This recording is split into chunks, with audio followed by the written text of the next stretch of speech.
ನಿಮ್ಗೂ ಕೂಡ ಈ ಜಂಪಿಂಗ್ ಬಟನ್ ಬೇಕಾ?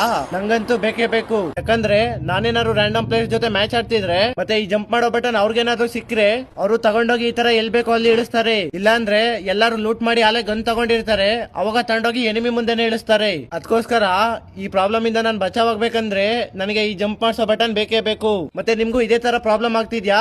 ನಿಮ್ಗೂ ಈ ಜಂಪ್ ಬಟನ್ ಬೇಕಾ? ಹಾಗಿದ್ರೆ ಈ ವಿಡಿಯೋನ ಪೂರ್ತಿ ನೋಡಿ. ಇದ್ರಲ್ಲಿ ನಾನು ಯಾವ ರೀತಿ ಈ ಜಂಪ್ ಬಟನ್ ನಿಮ್ಗೆ ಬರೋ ಹಾಗೆ ಮಾಡ್ಕೊಳ್ಳೋದು ಅಂತ ಹೇಳ್ತೀನಿ. ನಂಗಂತೂ ಈ ಜಂಪ್ ಬಟನ್ ಬೇಡವೇ ಬೇಡ. ಯಾಕಂದ್ರೆ ನನ್ಗೆ ಈ ಜಂಪ್ ಬಟನ್ ಗಿಂತ ನನ್ ಕಿಡ್ನಿನೇ ಇಂಪಾರ್ಟೆಂಟ್.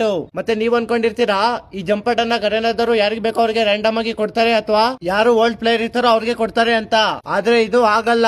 ಈ ಜಂಪ್ ಬಟನ್ ಹೇಗೆ ಸಿಗುತ್ತೆ ಅಂದ್ರೆ ಯಾರ ಹತ್ರ ಒಳ್ಳೆ ಫೋನ್ ಮತ್ತೆ ಒಳ್ಳೆ ನೆಟ್ವರ್ಕ್ ಇರುತ್ತೋ ಅವ್ರಿಗೆ ಸಿಗುತ್ತೆ. ಅಂದ್ರೆ ನಿಮ್ಮ 3 ಜನ ಫ್ರೆಂಡ್ಸ್ ಹತ್ರ ಆಂಡ್ರಾಯ್ಡ್ ಫೋನ್ ಇದ್ದು ಮತ್ತೆ ನಿಮ್ಮ ಹತ್ರ ಐಫೋನ್ ಇದ್ದು ಮತ್ತೆ ಒಳ್ಳೆ ನೆಟ್ವರ್ಕ್ ಇದ್ರೆ ಆಗ ಈ ಜಂಪ್ ಮಾಡಿಸೋ ಬಟನ್ ನಿಮ್ಗೆ ಸಿಗುತ್ತೆ. ಮತ್ತೆ ನಾನಂತೂ ಈ ಜಂಪ್ ಬಟನ್ ತಗೊಳ್ಳೋ ಸವಸಕ್ಕೆ ಹೋಗಲ್ಲ.